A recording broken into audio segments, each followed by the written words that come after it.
ಇದೊಂದು one word answer mid term ಅಲ್ಲಿ ಕೇಳಿರುವಂತದ್ದು ಫಿಸಿಕ್ಸ್ ಅಲ್ಲಿ. An electric current flowing through a conductor for 2 second. First condition ನೋಡಿ ಮಕ್ಕಳು, ಇಲ್ಲಿ ತನಕ ಓದ್ಕೊಳ್ಳಿ. 2 ಸೆಕೆಂಡ್ ಹೋಗ್ತದೆ, ಎಷ್ಟು ಹೀಟ್ ಜನರೇಟ್ ಆಗ್ತದೆ, ಜೆ ಜೌಲ್ಸ್. ಆಗ first condition I equal to I ಅಂತಾನೆ ಬರೆಯೋದು, ಕರೆಂಟ್ ಎಷ್ಟು ಫ್ಲೋ ಐ ಅಂತ ಬರೆಯೋದು. First ಕಂಡ್ಲಿ 2 second. ಹೆಚ್ ಅಂತ ಹೇಳಿದ್ರೆ ಹೀಟ್ ಪ್ರೊಡ್ಯೂಸ್ಡ್ ಎಷ್ಟು ಬಂದಿದೆ ಜೆ ಅಂತ ಕೊಟ್ಟಿದ್ರೆ ಜೆ ಅಂತ ಬರೆಯೋದು. ಫಾರ್ಮುಲಾ ನಾವೆಲ್ಲ ಕಲ್ತಿದ್ದೀವಿ ಜೌಲ್ಸ್ ಲಾ ಅಲ್ಲಿ, H is equal to I square R T. ಇಲ್ಲಿ T1 ಅಂತ ಕೊಡೋದು ಫಸ್ಟ್ ಕಂಡೀಷನ್ ಅಲ್ಲಿ, ಅದಕ್ಕೆ T1 ಅಂತ. ಆಗ ಹಾಕಿದಾಗ ನನ್ಗೆ ಏನ್ ಬರ್ತದೆ, ಹೆಚ್ ಇದ್ದಲ್ಲಿ ಜೆ ಹಾಕಬೇಕು, I square R into 2. T ಅಂತ ಹೇಳಿದ್ರೆ 2 ಸೆಕೆಂಡ್ಸ್ ಅಲ್ವಾ. ಆಗ ಐ ಸ್ಕ್ವೇರ್ ಆರ್ ಅಂತ ಹೇಳಿದ್ರೆ ಜೆ ಬೈ 2 ಬರ್ತದೆ. ಇದನ್ನ ಇಕ್ವೇಶನ್ ನಂಬರ್ 1 ಅಂತ ತಗೊಳ್ಳೋದು. Next, if the current flowing through the same conductor is doubled ಅಂದ್ರೆ 2 ಟೈಮ್ಸ್, ಆಗ 2i. T2 equal to half second, time ಎಷ್ಟು ಕೊಟ್ಟಿದ್ರೆ ಹಾಫ್ ಸೆಕೆಂಡ್ ಹಾಕೊಳ್ಳೋದು. ಆಗ ಹೆಚ್ ಈಕ್ವಲ್ ಟು ಎಷ್ಟು ಅಂತ.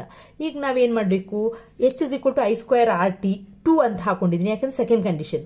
ಐ ಇದ್ದ ಜಾಗದಲ್ಲಿ 2i whole square R into T2 ಅಂತ ಹೇಳಿದ್ರೆ ಹಾಫ್ ಸೆಕೆಂಡ್ ಇರೋದ್ರಿಂದ ಹಾಫ್ ಅಂತ ಹಾಕಿದ್ದೀನಿ. ಇಲ್ಲಿ 4i ಸ್ಕ್ವೇರ್ ಬರ್ತದೆ. ಆಗ 2 1s 2 2s ಆಗುತ್ತೆ.